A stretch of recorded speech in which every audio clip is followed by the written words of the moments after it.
Hi, welcome to Focus Point. I'm Lara Wakefield. And I'm Kelly Ott. And first of all, we want to give a shout out to Graybird Clothing Company. I am modeling a cozy cardigan today. Thank you so much, Ashley Mann, for making sure that we're well dressed for our segments. And next week, Kelly will be modeling her cardigan. Absolutely. Thank you, Ashley. Today, we would like to talk about a situation that relates to when students with IEPs or 504s are involved in a situation at school, or maybe they witness a situation at school that requires an administrator, principal to talk to them, have a discussion about the events that happened. These could be things like maybe they heard a verbal threat, or maybe they were involved in some kind of physical situation, and a principal is just trying to get the facts and figure out everything that's been going on. And sometimes principals are prepared for that, and sometimes they're not.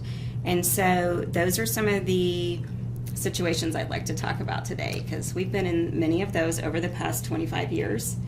And right. I'm going to throw it over to you, because as a former administrator, I think you have had that perspective of what that's like. Sure. Well, as an administrator, when something is reported to us, of course, we have to investigate. We have to check into it and see. And if we're doing our due diligence, we're going to talk to people that may have witnessed the event or may have been involved in the event. So we have to know who we're talking to and make sure that, one, they're being truthful, that two, they're communicating accurately, and three, that they can communicate. And I think it's that third piece that we forget about as administrators. When I worked in public school, a middle school, I was principal, junior high principal, and I had a great elementary principal, K through 5, that was wonderful with the students. She knew her kiddos, she knew her families, and if there was a problem, I was confident that she could handle them, and she could talk to the kids and find out what really was going on. At the high school level, at the junior high level, it wasn't a problem because I was the administrator, so I was special ed director over the entire district. So I knew all of the students that were receiving special education services, and which ones had unique communication difficulties or unique behavior plans. Yeah. So, and we would see cycles of things as well. So the bulk of the behavior incidents, of course, were at the junior high and high school level. At the high school level, it was a challenge sometimes when there were incidents to make sure that the principal was prepared to understand and effectively ask questions to those high school students if they were students with disabilities. So this is something that I'm encountering as an advocate more and more frequently, that a student will be invited into the principal's office, and they'll be asked a series of questions, and the student may not have the cognitive ability or the language comprehension skill sets to understand what they're being asked.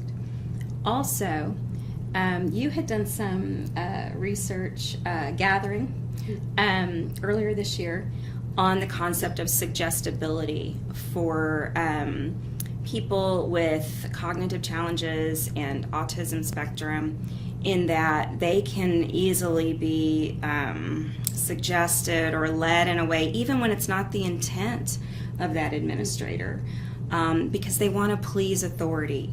Sometimes they just want to give the answer that they think, that principal or administrator wants to hear, or a police officer, whomever is interviewing them.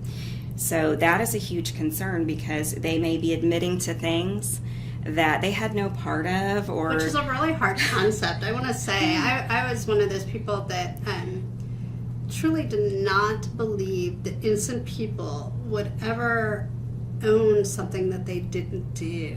And I can tell you the last 12 months have really opened my eyes.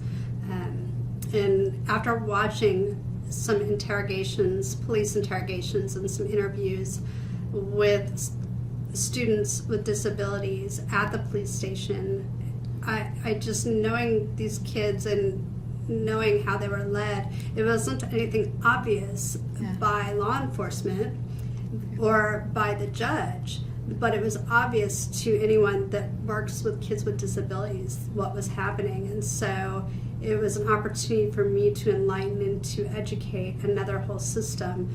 But it was very insightful to see how students with disabilities really are misled in a lot of ways, and they communicate with a different purpose and a different function sometimes. So yeah, and I've been noticing that as well, and it's a struggle, I think, because some administrators don't have the support of, say, like a special ed administrator like you, who could come in and kind of coach them through that process.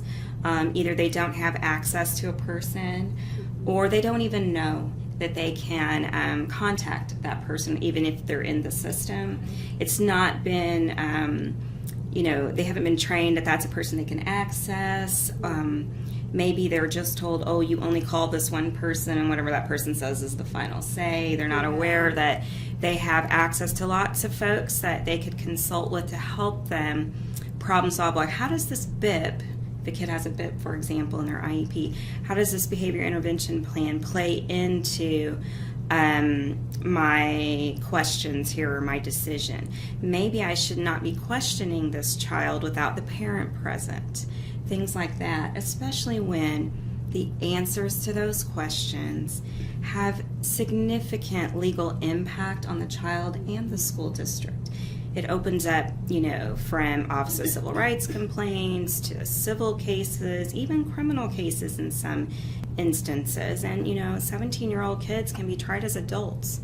So these are the huge implications that sometimes I don't think in the moment, an administrator is really thinking about. Well, the important thing to remember is that you need to have a policy for some procedural something in place. I mean, really, if you're dealing with behaviors and special education kiddos, you have to make sure that you have adequate understanding of their disability before you start questioning them. And you should always consider their abilities and disabilities when you are trying to gather information, because that can have a big impact on the decision you make as an administrator, either behaviorally, discipline-wise, or otherwise. These kids really, they need to have someone there that understands their communication and their cognitive abilities to be able to get accurate information. I mean, we're all about getting the truth. And if you're not getting the truth, then somebody's going to suffer the consequences of that. So I think it's unfortunate in today's day and age, many administrators have set policies to just, refer on to the justice system or to place into OSS, and there's not as much sitting down and really discriminating between what happened, what didn't happen, for a lot of reasons, and I think this is one of them. I think they don't want to sit and try to make those decisions and determine whether this incident could have been prevented by something or what was going on. And it's kind of a hard thing, but I think in light of everything that's going on in society today, in our schools, we have an obligation to be more preventative and to try to do more to help find out what's causing some of the behaviors that we're seeing in our schools. I agree. And so this is just our plea to everyone to think about. We're just planting the seed that think about, do you have some kind of protocol in place?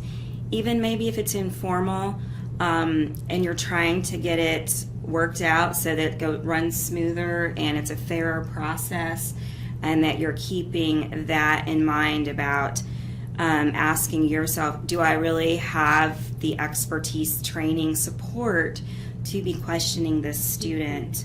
And if you can't answer that and you're not feeling confident about that, please access those individuals in your district that can help you, or go to your superintendent and say, we really need to support these students in these matters.